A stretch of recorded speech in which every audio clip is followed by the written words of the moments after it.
ډیرو درنو خوږو کتونکو مینه درنښت او ښې پیرزوینې ومنئ. تبسم افغاني ستاسو په خدمت کې یم. خوږو کتونکو موږ نن د کورمې د ضلع پړه چنار تحصیل شلوزان برزرله د پښتو ژبې پیژندل شوي تکړه شاعر د ښاغلي روشن بنګش صاحب کور له راغلي یو. روشن بنګش صاحب لا تېرې څه مودې راهیسې بیمار دی، نو موږ د دوی تپوس له راغلي یو او غواړو چې ستاسو په خدمت کې د دوی خوږه او خوندوره مرکه هم وړاندې کړو. روشن بنګش صاحب السلام علیکم. السلام علیکم. هر کله درته وایم ستړي مشي، په خیر راغلی چې تاسو. ډېر ښه روشن صاحب. روشن صاحب اوس مو صحت څنګه دی؟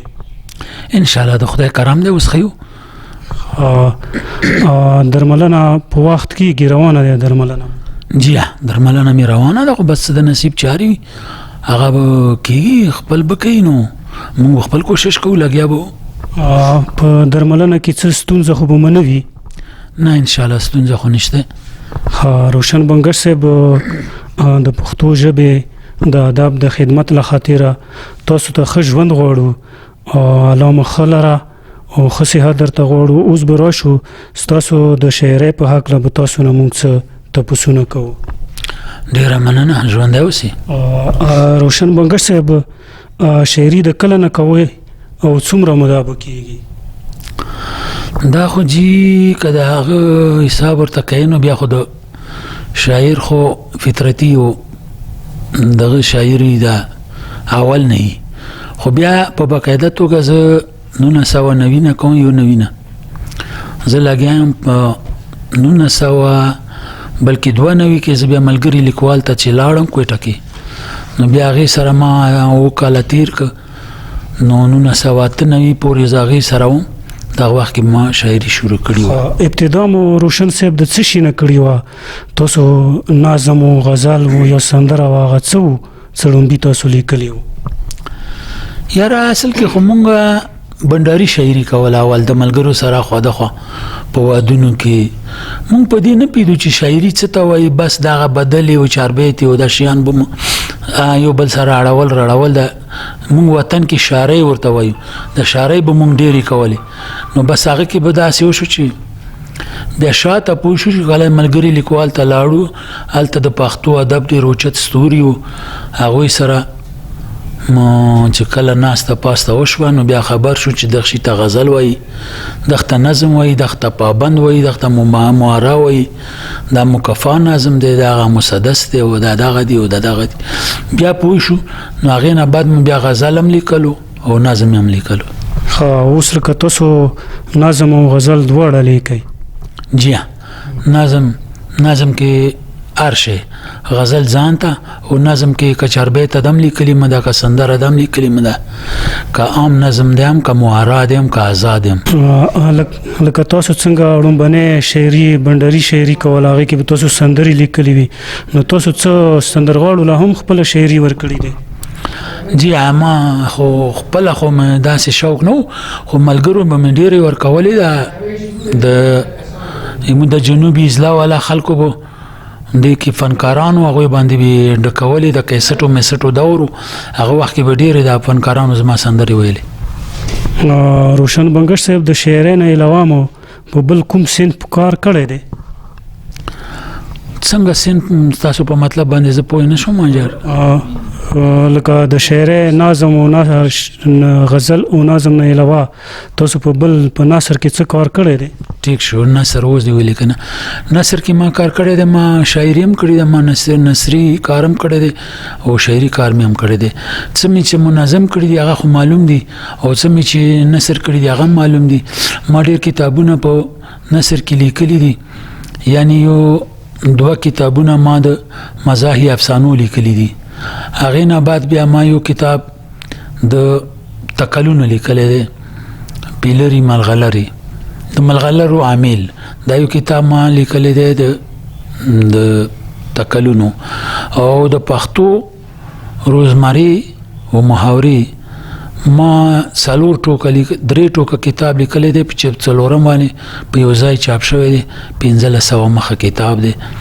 نو هغه پښتو ادب کې ها تاسو لکه تکلونه هم لیکلي دي او پښتو محاورې هم لیکلي دي او افسانې هم لیکلي دي خو افسانې تاسو مزاحي افسانې لیکلي دي نو تاسو څه ضرورت محسوس کړو څه د پښتو د مزاح یا د افسانې یاره خو داسې دي زما ورور چې دا یو کم نوي یا دوه کم 100% خلک چې لګیا دي سنجیده کار کوي نو ما محسوسه ده چې زما دا قوم دی د تیرو څلورو لسیزونه تقریبا دا په هاي نتار دی او ژوبل دی ټوک دی او زخمی دی دا کورونه وران دي تلا او تراج او ایجار قوم دی د دې د خندولو لکه څه بندوبست کوشي دا به ما د پر دی یو ثواب درجه حاصل کی دی وجنه ما د مزاحي افسانې لیکلي دي او مزاحي شاعري مې هم کړې ده په یو کتاب کې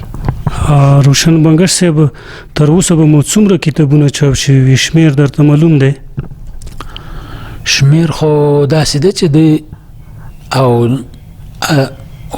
اتلس کتابونه ما تر اوسه چاپ شوي دي نورم نمبر ته مې تیار دي خو د سترګو مریضي دا شوه چې دا مریضي وجې نه سترګو نظر مې کمزور شو د دې وجې نه لیک لوست نه یو کال شو چې پاتې راغلی او کتابونه مې شته دي مخته نورم او نه چاپ اثر در سره پاتې دي یعنی چاپ ته تیاره اثار شته دي دوه درو کتابونو او اتلس کتابونه زما چاپ دي د نثر او د نظم دواړه روشن بنگش صاحب د څومره کار چې تاسو کړی دی او په دې باندې تاسو ته دا کاپی ښکاري او چې بس دا کار ډیر دی او که څه کمای درته محسوسیږي یاره دا خو د ماهی او د اوبو کیسه د ماهی چې په اوبو کې نو خوشحالي که د اوبو نه وبسې نو هغه به څنګه هغه به څه ژوند دی هغه ژوند ختم شي داسې ده چې لیک لوست خو زما ژوند دی ټول ژوند سره تړلې کیسه ده دا مې نه هېرېږي نه مې بس کېږي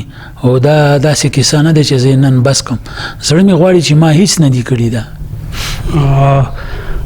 ادبي جرګې په حواله سره مو تاسو کولو خو تاسو دا وړاندې ویل چې په ملګری لیکوال کې تاسو پاتې شوی وي نو په هغه کې خو ډېر غټي نامې دي خو تاسو په کې خپل څه ځنګړې استاد لرلو جی اصل کې کاوس خبرو کو نو هغه ما ټول استادانو ټول زما سینیئر وو لکه د وخت نامتو شاعران نامتو لیکوالان ادیبان وو دا ګوتو پشمیر چې ملاوی هغه کسان وو عمر ګل اسکر صاحب درویش دورانی صاحب مقدس خان معصوم افضل شوق سید گوهر صاحب محمود ایاز صاحب دا ټول زما مشرانو بیا زما همزولی والته کې ډاکټر علیا کتابانو ډاکټر علي کومل قزلباشو خلیل باورو سیمابو او دا نور ډیر زما داسې ملګری هم سره وو هلته کې خو ځانګړی استاد مې چې وو هغه بیا مقدس خان معصوم چې هغه ماته د خپل د فن او هنر چې کومې کګلیچونه دي په دې سم کړی روشن بنگش صاحب دا څومره کتابونه چې تاسو چاپ کړي دي دا مو په خپل چاپ کړي دي که چا در سره پکې څه کومه مرسته کړې ده جی دا ما ټول خپل چاپ کړي دي ما چانه کومه غوښته هم نه دي او چاره سره کړي هم نه دي دلته هغه ادارې نشته چې څوک چا سره لکه مرسته وکي یا څوک غریبي مرسته وکي ما ویل چې ما د خپل خېټې نه خولې نه روزي شو کولې ده خپل روزي نه ما دا چاپ کړي دي قرآنی مالی حالات مو څنګه دي بژوند تیریږي ورور بس خیر دی الله یو ډوډۍ اڅوي دال چوپاتې ملاوي روشن بنگش صاحب بچی مو څو دي او سبقونه وایي او که څه کوي او جی شکر دی بچی می سلور دي او ما په یو کتاب کې لیکلی مو دا د کتاب تړون می چې کړو زما سلور بچی سلور می وډونه سلور می ورارونه سلور می وریری د تما حقوق لیکلیو نو ځکه زما سلور بچی دي خاصه لوی لوی کې په بچو کې مسوک د سه شهره طرف ته مایل شته دی یاره نو دا خو د طبیعت خبره ده خو زه خو پکې وینم پکې جراثیم پکې وینم خو هغه شی حالات دوی ته سازگار نه دي چې کوم زما په ذهن کې و چې کوم ماته سازګارو کوم چې ما کولو. نن سبا خو د سوشل میډیا زمانه ده، خلک په موبایلونو دي. مونږ وخت کې خدا شیان ونه زیاتره به شاعري د شاعري په فضیرایی کې ده. نن سبا څوک دومره فضیرایی نه کوي. بچي رونه او کورنۍ مو شاعرۍ ته په کوم نظر ګوري؟ ښه ګوري، بد څوک نه ګوري. زما مخالفین څوک نشته. او وړونه بچیان مې پلار او تره مې دا چې څوک ژوندي و هغه هم زما خو ډېره دوران یې شوه د 13 کالو نه شاعري کوم، خو هېڅ چا ما باندې بده ګوته نه دی ایښي. دلته پوهېږي نن سبا خو ټول پوهېږي چې شاعري یوه پاکه پیشه ده، داسې بد کار نه کوي.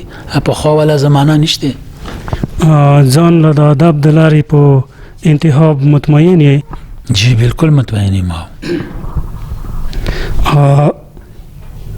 د نن سبا چې کومه شاعري روانه ده دې ته په کوم نظر ګورې؟ زه ستا په مطلب پوه نه شوم چې نن سبا ته کومې شاعري نه وایې. مثلا د نن سبا ډېره په د سوشل میډیا باندې کوم د ځوانان څنګه شاعري کوي او دې ته په کوم نظر ګورې؟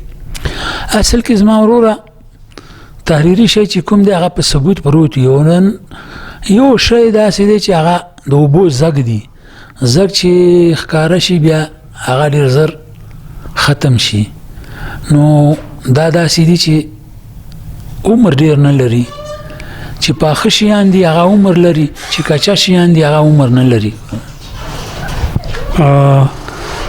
د نړیوال ادب په زغل کې د پښتو ادب درته چیرته ښکاري؟ ډېر لوړ راته ښکاري. ځکه لوړ راته ښکاري چې که یو خواته د جنګونو مصیبتونو او ستونزو پښتون قوم ته که هغه لر دی که بر دی څومره چې ستونزې راپېښې کړي همدومره زموږ ژبې وده ومونده. نن زما د ژبې په چین کې هم چینل چلیږي، په امریکا کې هم چلیږي، په جرمني کې هم چلیږي، په یوروپ کې هم چلیږي. هر چېرته زما ژبې او ادب ډېره وده موندلې ده.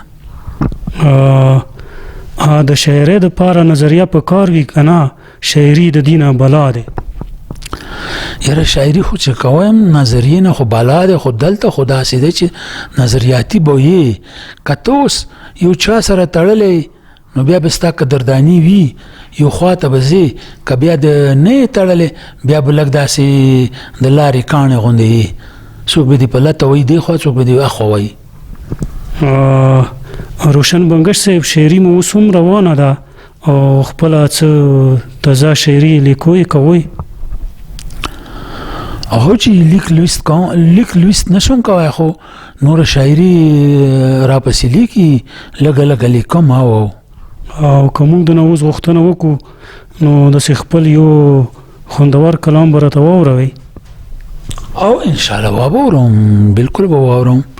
خو زما حافظه چونکې لږه کمزوري ده، بیا هم زه کوشش کوم چې ما ته یاد شي زه به تاسو ته واورم. خپل یو خوندور کلام راسره شریکې؟ نو دا یو غزل دی، مطلب یې درته وړاندې کوم چې خولی ننګیو باندې راشي، چې خولی ننګیو باندې راشي لکه پرخه په غوټیو باندې راشي. چې خولی ننګیو باندې راشي لکه پرخه په غوټیو باندې راشي. واه ډېر. چې بېوسه د څرو په شان خرڅېږي، چې بېوسه د څرو په شان خرڅېږي، ما ته ترس هغو جلکیو باندې راشي، ما ته ترس هغو جلکیو باندې راشي. روغ رمټ پلار ته بچیان سترګې په لار وي، هغه سونګ سروی ګولیو باندې راشي، هغه سونګ سروی ګولیو باندې راشي. خیرتمند د په اطلسو هم خوب نکړي، خیرتمند په اطلسو هم خوب نکړي، لیونی غنو از غیو باندې راشي، لیونی غنو از غیو باندې راشي. دیوان غواړي د مغرب چې بد ورځ ده، دیوان غواړي د مغرب چې بد ورځ ده، پښتونخوا په خوا پیریو باندې راشي. دیوان غواړي بد ورځ، غواړي دیوان غواړي بد ورځ د مغرب چې بد ورځ ده، پښتونخوا په خوا پیریو باندې راشي. منصوبې چې محلونو کې شي سازي محلي منصوبې چې محلونو کې شي سازي بعد ورځې په کېږدۍ باندې راشي بعد ورځې په کېږدۍ باندې راشي د روشن مړاوې طبیعت ښه ګلورین کړي د روشن مړاوې طبیعت ښه ګلورین کړي چې مسکای په وخکې باندې راشي چې مسکای په وخکې باندې راشي واه روشن صاحب ډیر ښکلی غزال و ډیره مننه روشن صاحب په اخره کې خپل پښتون ولس ته څه پیغام لري زما وروره پیغام خو د شاعر به یو څه پیغام وي شاعر چې رووتی دغه پیغام دی شاعر چې پیدا دی هغه پیغام دی شاعر چې بوډا دی هغه پیغام دی شاعر که په سترګو ړوند ناست دی هغه پیغام دی کیسه دا دی زموږ پیغام خو مینه دی محبت دی چې خور شي په وطن کې د بد امني نه وي څوک بازاري دی نه وي ظلم دی نه وي زیاتی دی نه وي او داسې معاشره دی وي داسې ټولنه دی وي چې څوک د یو بل نه قربانېږي یو بل نه زاریږي او د یو بل په درد باندې پوهېږي زما خو دغه ارمان دی دا ارمان که ژوندی یم هم ارمان مې دی که نه زه بیا ځان سره ګور ته یوسم دا ارمان سره به زه ځم روشن بنګش صاحب ډېره زیاته مننه چې تاسو موږ ته خپل تاسو ناروغه او نه جوړه هم یوئ او بیا هم تاسو موږ د خپل قیمتي وخت وبسره او موږ ته وخت راکړو ډېره مننه کوو تاسو نه ډیره مننه ستاسو مننه چې تاسو ما ته راځئ تکلیف مو کړی دی ما پورې راغلي تاسو مونږ یاد کړي تاسو مونږ مخ ته خوروئ نو دا ستاسو ډیره مننه ډیر خوشحاله آباد اوسئ بچیان دی لوی کور دی خوږو کتونکو او روشن بنګش صاحب